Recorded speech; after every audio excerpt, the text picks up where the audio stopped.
Don's Wife, Chapter 5, Part 1.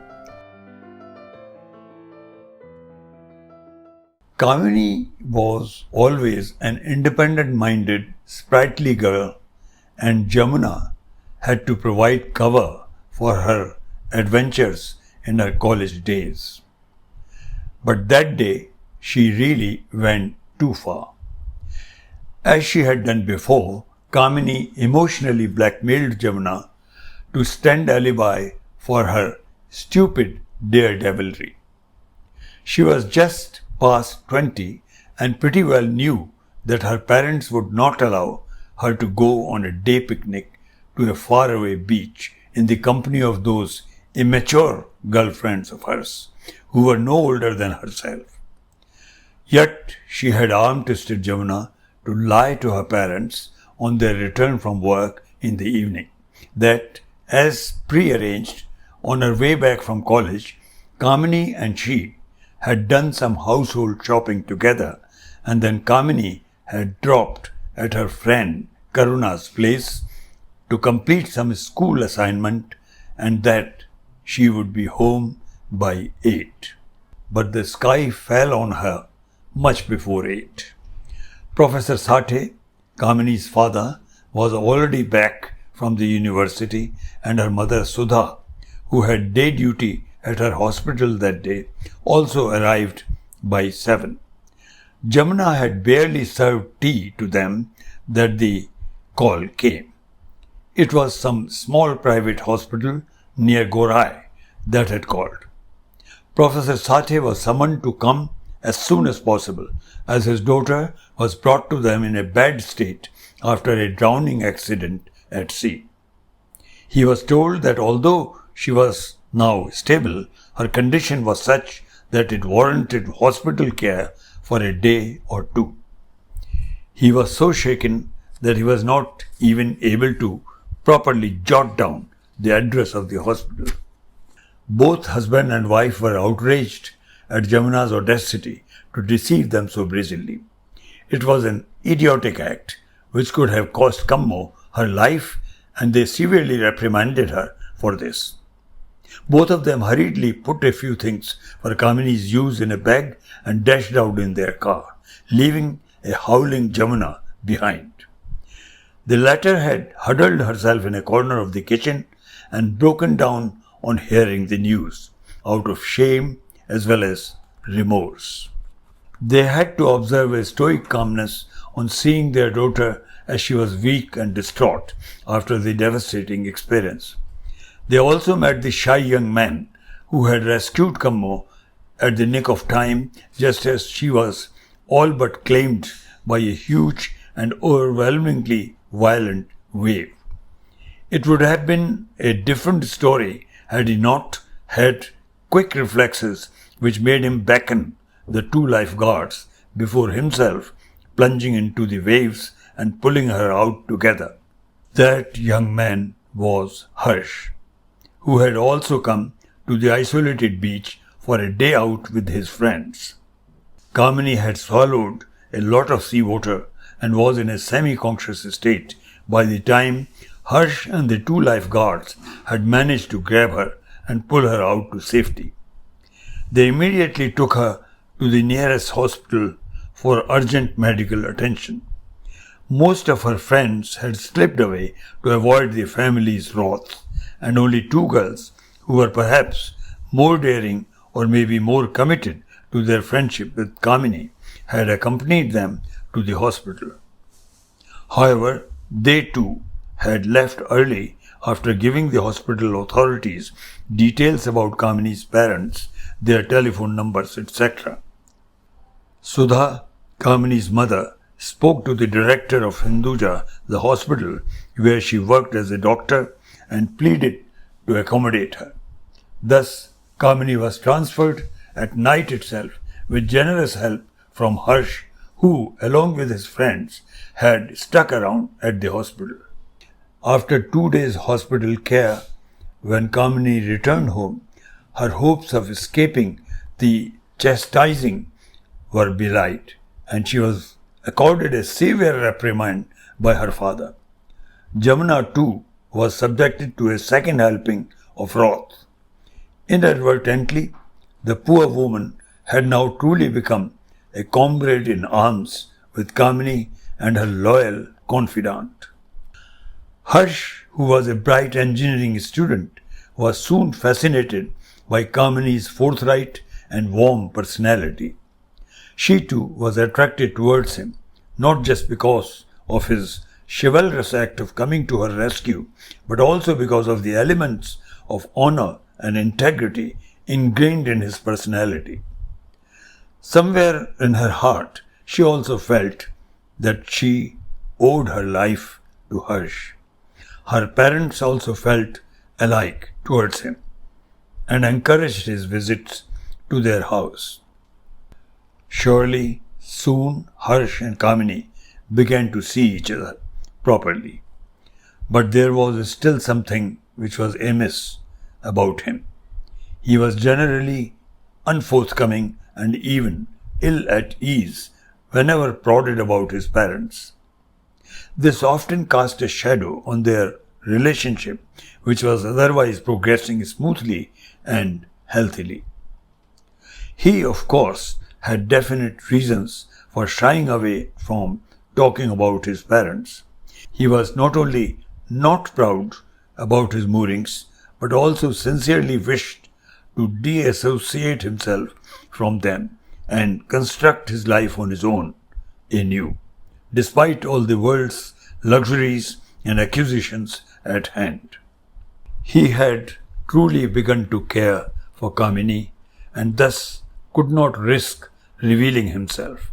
He knew that Kamini belonged to a traditional orthodox Maharashtrian family with typical middle class values, and they would never be able to make peace with his father's unorthodox world of social and business enterprises, a world of crime and violence, pelf and power, and harsh laws made on the debris of societal laws. The world of the underworld.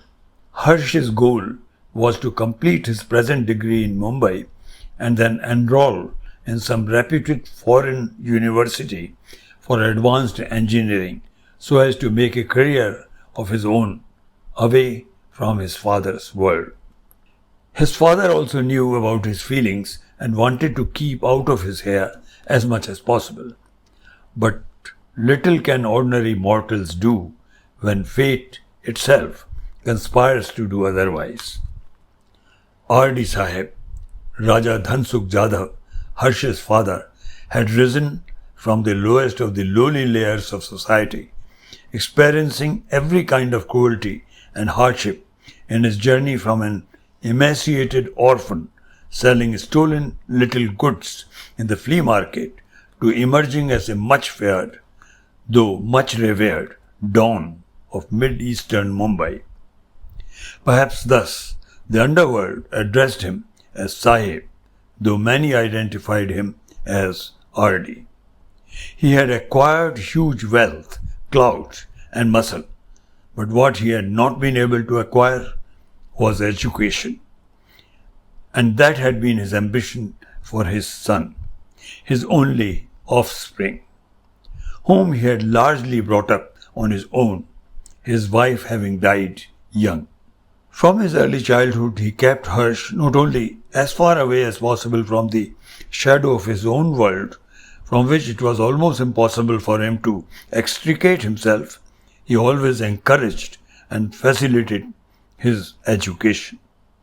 They stayed together, but inhabiting two separate worlds, impermeable to each other, yet on the same globe. R.D. loved his son deeply, but he was never able to express himself neither in words nor in gestures, just as had been his inability to communicate with the only other person who too he loved from the core of his being, his departed wife Champa. But never was he able to let go of the gleam in her eyes when she would play with her infant son and pronounce endearingly that she would get him the Chand ka tukda in marriage. when he grew up.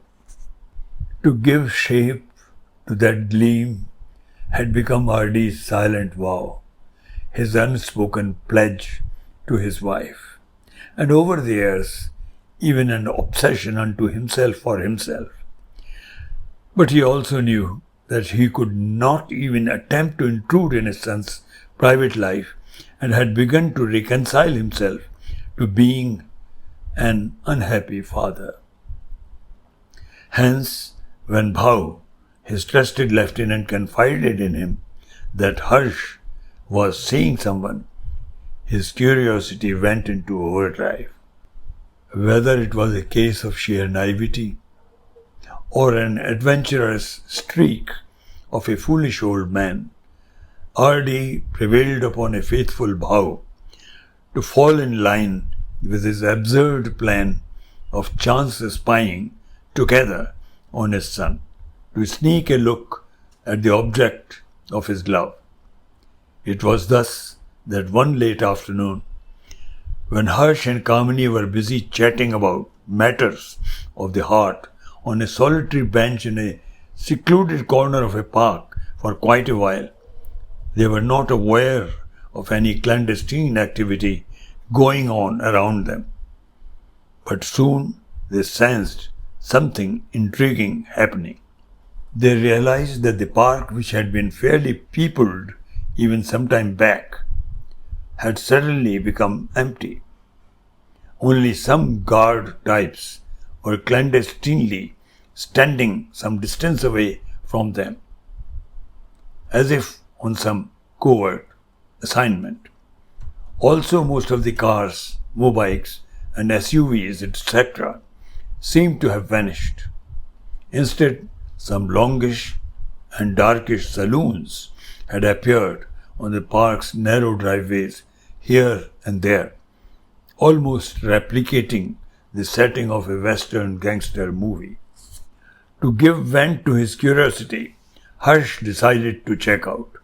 As he walked in one direction, where he noticed a guard surreptitiously moving about, some kind of a glare hit Kamini's eyes from straight across. But she could see nothing in front of her that could have aroused her suspicion. In a moment the glare hit her again for a split second and disappeared. Intrigued, she got up and walked to the shrubby hedge of nearly a medium person's height spread some distance away from her, dividing the lawn into sections. This created unexpected panic behind the hedge, where two men in their late 50s were engaged in an amateurish spy activity.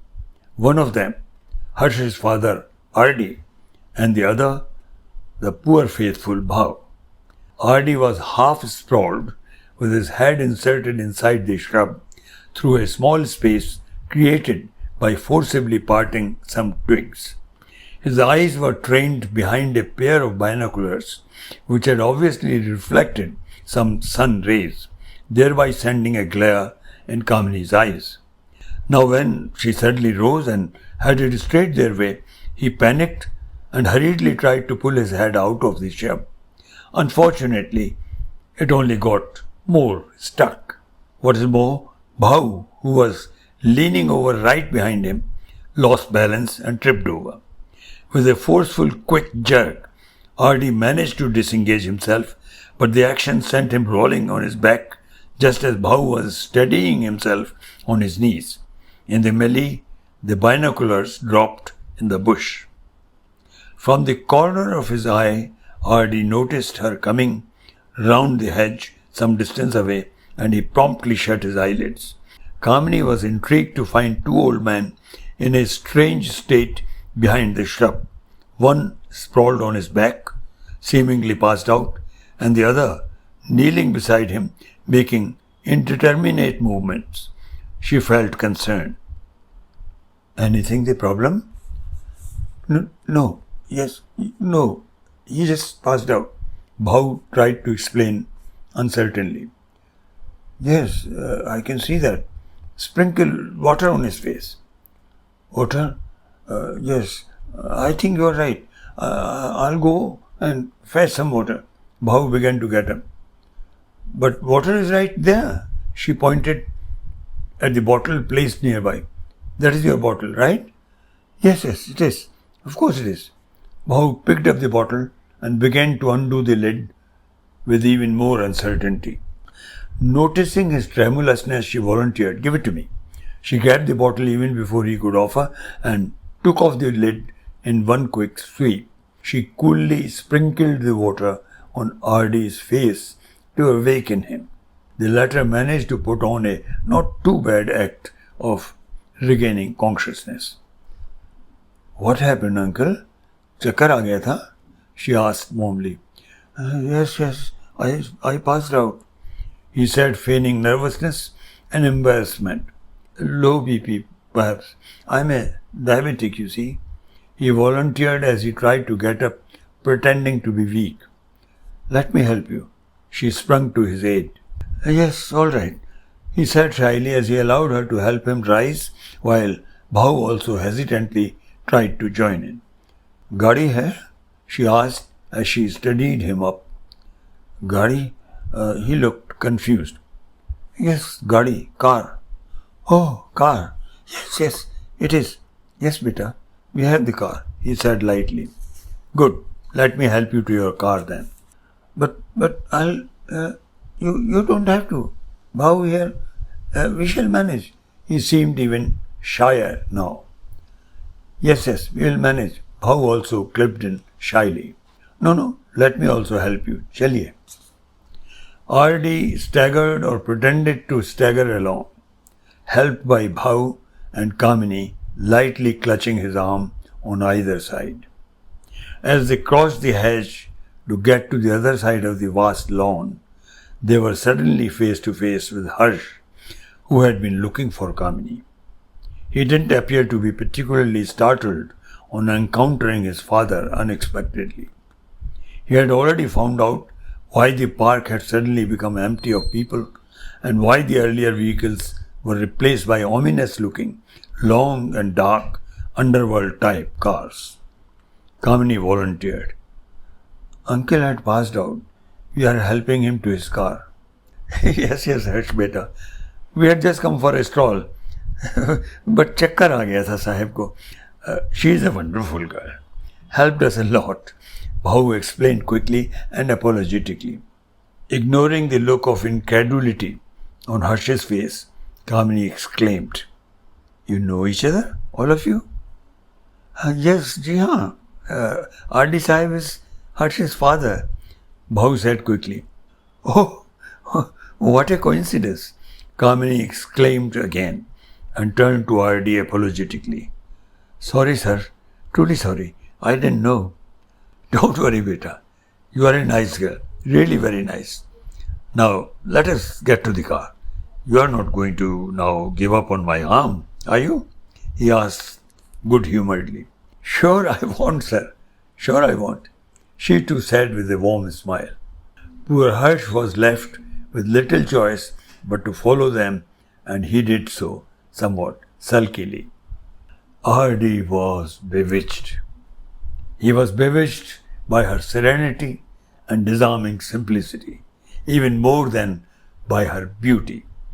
He was confident that he had found the Chand ka tukda his deceased wife Champa aspired for their son, Harsh. He felt delirious throughout the journey to the house after Harsh and Kamini had left him and Bhau in the car. Silently watching him in the car, Bhau had that knowing smile on his face, which always made him wonder about this paradoxical aspect of R.D.'s personality, a cunning, street-smart, ruthless, unsparing and fearsome underworld don, and yet, at the same time, a kind, tender and loving human being who had such childlike innocence and who so sincerely loved his wife as though she was still living with him. Perhaps this was the reason that he had never thought of marrying again or forming any relationship with any woman after Champa's untimely death. R.D. completely fell for Kamini. For once he genuinely felt proud about his son, who had given his heart to such a wonderful girl. He felt very protective about them both. On the other hand, Harsh was extremely evasive about his father when Kamini queried about him on the way to her house. She too had taken a liking to the old man, but she intuitively understood that there was something deeply amiss between the father and the son. Hence, she thought it prudent not to push. But R.D. was restless. His dreams had taken wings, and he wanted his son's relationship with Kamini to get cemented soon rather than wither away, as had been the case with Harsh's past friendships. He knew he could not play Cupid or an uninvited catalyst, knowing Harsh's aversion to any initiative on his father's part in his personal life. Yet he couldn't let go of the opportunity which stared him in the face for a perfect match for his son.